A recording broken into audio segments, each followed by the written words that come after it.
আপনি হয়তো জেনে থাকবেন আমরা অনলাইনে এবং অফলাইনে ইতিমধ্যে শুনেছি যে পট পরিবর্তনের পরে বেশ কিছু সুযোগ সন্ধানী বলুন বা ভিতরের কেউই বলুন এমন দুষ্কৃতিকারীদের ধারা উপজেলায় অনেক ধরনের অন্যায়মূলক বা অসদুপায় অবলম্বন করে আপনার দখলদারিত্ব বা চাঁদাবাজি এই ধরনের কোনো ঘটনা আদতে ঘটেছে কিনা, যদি ঘটে থাকে তাহলে এগুলো বন্ধ করতে আপনাদের উপজেলা বিএনপি থেকে কি কোনো পদক্ষেপ নিয়েছেন কিনা বা নিলে সেটা কি অনুগ্রহ করে যদি বলতেন। ধন্যবাদ। তো আমি প্রথমে বলতে চাই যে আমাদের বাংলাদেশ জাতীয়তাবাদী দলের ভারপ্রাপ্ত সভাপতি জনাব তারেক রহমান সাহেবের এই 5 তারিখের পরে উনি প্রায় কিছু বিবৃতি দিত, বক্তব্য দিত, যাতে জাতীয়তাবাদী কোনো কর্মীর দ্বারা যেন কোনো মানুষ, সাধারণ মানুষ ক্ষতিগ্রস্ত না হয়, বরং তাদেরকে পাহারা দিয়ে রাখা। হ্যাঁ, তারপরেও কিছু কিছু ঘটনা বাংলাদেশের বিভিন্ন জায়গায় ঘটলো।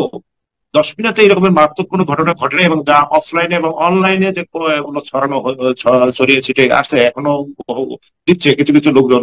তা আমি মনে করি যে সকল আইডি থেকে এইগুলো প্রকাশ পাচ্ছে, সেই আইডি গুলো তারা কেউই বলতে পারে না। আমি একজনের সাথে আলাপ করছি যে তোমরা যে তথ্যগুলো দিচ্ছ এগুলোর কোনো সত্যতা আছে কিনা, তো কোনো সত্যতা তারা আমাকে দিতে পারে নাই। তো আমার মনে হইতেছে যে যেমন চাঁদা বা দখলদারিত্ব, তো দখলদারিত্বের কোনো ঘটনা 10 মিনিটে এখনো হয়নি। চাঁদা যে ঘটনাগুলো আছে সেটা শোনা যায়, শোনা আর বাস্তবে এটা কোনো নাই, মানে তথ্য প্রমাণ নাই, কেউ তথ্য প্রমাণ দিতে পারতেছে না। তবে শুনতেছি, আমার কাছে অনেকে জিজ্ঞাসা করে যে এরকম শোনা যায় আপনার দলের ভিতরের কিছু কিছু নেতা কর্মীরা বা কিছু কর্মীরা, বিভিন্ন অঙ্গ সংগঠনের কর্মীরা এরকম কিছু করতেছে। তো আমি আসলে এগুলো কোনো তথ্য পাইনি, এবং যা কিছু যদি ঘটনা থাকে, তো 10 মিনিটের ছোট্ট উপজেলা, মাত্র 7টা ইউনিয়ন নিয়ে একটা উপজেলা, এখানে কোনো ঘটনা ঘটলে তাৎক্ষণিকভাবে সাথে সাথে আমরা সেখানে গিয়ে চেষ্টা করলে আমরা সেটা নিরাময় করতে পারি বা আমরা জানতে শুনতে পারি। এরকম কিছু ঘটনা আমরা তাৎক্ষণিকভাবে সেখানে গেছি, তদন্ত করছি, তদন্ত করে কিন্তু ভদ্রলোকের একটা ঘর পুড়ে গেছে, আউলিয়াপুরে। তো আমরা শোনার সাথে সাথে সেখানে আমাদের লোকজন গেছে। তো আমরা সেই ভদ্রলোকের, হিন্দু ভদ্রলোক, বেশ বয়স্ক, তো একটা ইন্টারভিউ নিলাম যে আপনার এই ধরনের ঘরে কে আগুন দিয়েছে। কারণ আমার এই ঘরে কেউ আগুন, অন্য কোনো মানুষ কিছু করে নাই, এবং এখানে বিএনপির কোনো লোকজনও আসে নাই, অন্য কোনো লোকজন আসে না, তার পারিবারিক ব্যাপার, অল্প একটু জায়গাটা করছে। তো এইরকমের আসলে আমাদের দেশের মানুষ তো এমনিতেই কান কথা খুব বেশি শোনে, আর তিলের চাল বানাইতে তাদের মোটেই সময় লাগে না। আর সাথে সাথে তো আমাদের যারা স্বৈরাচার, যাদের সে সরকারের পতন ঘটছে, তারা তো চাইবে দেশে এখন এই মুহূর্তে বিএনপি বা স্বাধীনতাকামী যে সমস্ত লোকগুলো ছিল, গণতন্ত্র ফিরে, গণতন্ত্রের পক্ষের লোকগুলো, তাদের বিপক্ষে এরকম বিব্রতকর কিছু কথাবার্তা, মিথ্যা প্ররোচনা চালাবে। এমনও হয়েছে, যেমন আমার আগের বক্তা বলেছেন, যে নিজেরা ঘটাইয়া বিএনপির দোষ দেওয়া। হ্যাঁ, এই ঘটনাগুলো এই তদ্রুপী, যে ছোট ছোট যে ঘটনাগুলো ঘটছে, এইখানে মারাত্মক কোনো দখল বাণিজ্য হয়নি, কোনো হাটবাজার দখল হয়নি, কোনো মসজিদ, সরি, কোনো মন্দির ভাঙচুর হয়নি, কোনো ঘরে আগুন দেওয়া হয়নি। মামা একটু থামাচ্ছি, সম্পূরক প্রশ্ন করতে চাচ্ছি। যে বিষয়টা আপনি বলতেছিলেন যে স্বাধীনতা অর্জনের সাথে সাথেই সংখ্যালঘুদের পক্ষ থেকে একটা বেশ বড়সড় অভিযোগ আসছিল যে সংখ্যালঘুদের উপরে আক্রমণ বা মন্দিরে হামলা, এই বিষয়টা আপনি একটু স্পষ্ট বা ক্লিয়ার করে বলবেন যে দশমিনা উপজেলায় তো অনেকগুলো মন্দির বা মণ্ডপ রয়েছে, এই ধরনের কোনো ঘটনা ঘটেছে কিনা? না না, আমি একেবারে শিওর হয়ে বলতেছি যে 10মিনা উপজেলায় কোনো মন্দিরে এরকমের কোনো হামলা ঘটেনি। আমাদের বেশিরভাগ হিন্দু বাস করে বেতাগী, শান্তিপুরে এবং নরখালা বাজারে আর লক্ষ্মীপুরে, নরগোপাদিতে কিছু আছে, আর অন্যান্য উপজেলায়, আমাদের অন্যান্য ইউনিয়নে তেমন কোনো হিন্দু নেই। আমি এগুলো তো হয় নাই, বরং আমি এইটুকু বলতে হয় যে কিছুদিন আগে যে জন্মাষ্টমী গেল, সেই জন্মাষ্টমীতে নরখালা থেকে যে র্যালিটা বের হতো, সেই র্যালির অগ্রভাগে আমি থেকে তাদের জন্মাষ্টমীর র্যালিটাকে সফল করার জন্য ছিলাম। আমি র্যালির অগ্রভাগে ছিলাম, যাতে কোনো তাদের ভিতরে কোনো দ্বিধাদ্বন্দ্ব না থাকে, ভয়ভীতি না থাকে। এভাবে আমরা সকল মন্দিরগুলোকে পাহারা দিচ্ছি, পাহারা দেওয়ার ব্যবস্থা করছি। আমাদের ইয়ং ফোর্সরা এই ব্যাপারে ছিল। আর বেটাকিতে কিছু লোকজন ছিল আমাদের, তারা বেটাকি মন্দির গুলো পালছে না। আমার এই উপজেলায় কোনো মন্দিরের কোনো করে হামলা হয়নি, আমার জানা মতো হয়নি। ওকে মামা, আপনার থেকে একটু বেশি সময় নিচ্ছি অন্যান্য অতিথির থেকে, এই কারণে আমার শ্রদ্ধেয় মামা ডাক্তার গোলাম মোস্তফা আপনার কাছে আসতে চাই। আপনি ইতিমধ্যে জেনে থাকবেন যে আমাদের দশমিনা উপজেলা বিএনপির বিগত দিনগুলোতে কর্তৃত্ববাদী স্বৈরাচার আওয়ামী শাসনের, সরাসরি বলতে গেলে আওয়ামী লীগের এমন কিছু নেতা দের ধারা আমাদের দশমিনা উপজেলা বিএনপির আপনি সহ বা অন্যান্য সিনিয়র নেতৃবৃন্দ বিভিন্নভাবে বিভিন্ন আক্রমণের শিকার বা প্রতিহিংসার শিকার হয়েছে, এমন নেতাদেরকে আমাদের এই বর্তমান উপজেলা বিএনপির ভিতরে কারো কারো নামে অভিযোগ আসতেছে যে এরকম নেতাদেরকে তারা পুনর্বাসন করার চেষ্টা করতেছে। এ বিষয়ে আপনি কি বলবেন, বা এই অভিযোগের সত্যতা কতটুকু? জি, তো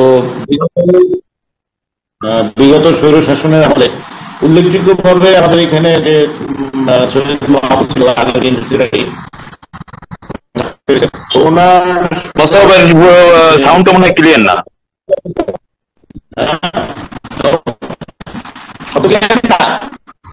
বলছি সাউন্ডটা, আপনার সাউন্ডটা মেবি ক্লিয়ার না।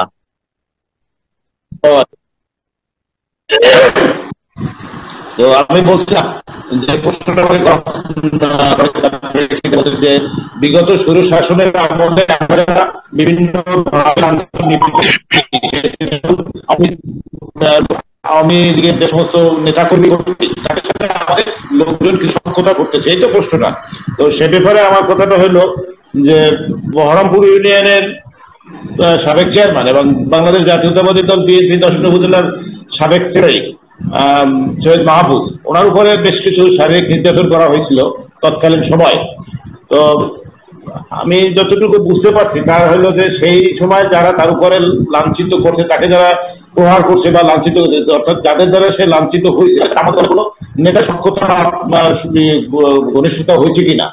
তো সে প্রেক্ষিতে আমার কথা হয়েছে যে না, এই ধরনের কোনো আমাদের এখানে উল্লেখযোগ্য কোনো নেতার সাথে তাদের ওই সন্ত্রাসীদের সাথে কোনো সক্ষতা তেমন ভাবে হয় নাই।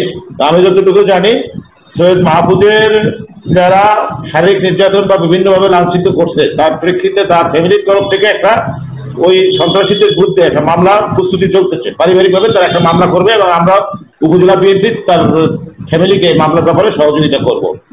আসলে অনেক কথাই এইভাবে উড়ন্ত আসে, অনেক কথাই হয়। তো আমার মনে হয় যে এই কথাগুলো যারা বলে যে বিএনপির কিছু লোক টাকা খেয়ে বিভিন্ন ভাবে সন্ত্রাসীদেরকে প্রশ্রয় দিচ্ছে বা তাদেরকে আমাদের সাথে চলাফেরার সুযোগ করে দিচ্ছে, বা অর্থাৎ তাদেরকে প্রকাশ্যে চলাফেরার সুযোগ করে দিচ্ছে, না এটা প্রকাশ্যে এমনিতেই বেশ কিছু লোক চলাফেরা করতেছে। এটা তার কোনো কিছুর বিনিময় হয়েছে কিনা আমার মনে হয় না সেরকম কোনো কিছুর বিনিময় হয় নাই। এটা কিছু কথা আছে, প্রচলিত কিছু কথা মানুষের গুঞ্জন হয়, এগুলো সব অবাস্তব, অকল্পনীয় এবং এর কোনো তথ্যভিত্তিক কোনো প্রমাণ নাই। এর কেউ বলবে না যে আমি দেখছি যে অমুক এই কাছ থেকে অমুক নেতা তার কাছ থেকে এত টাকা নিচ্ছে, এরকম কোনো প্রমাণ নেই, তথ্য প্রমাণ নাই, পাওয়া যায়নি এখনো। এবং এটা নিয়ে আমরা আজ করে করছি যে গুজবের ব্যাপারে আমরা কি করতে পারি।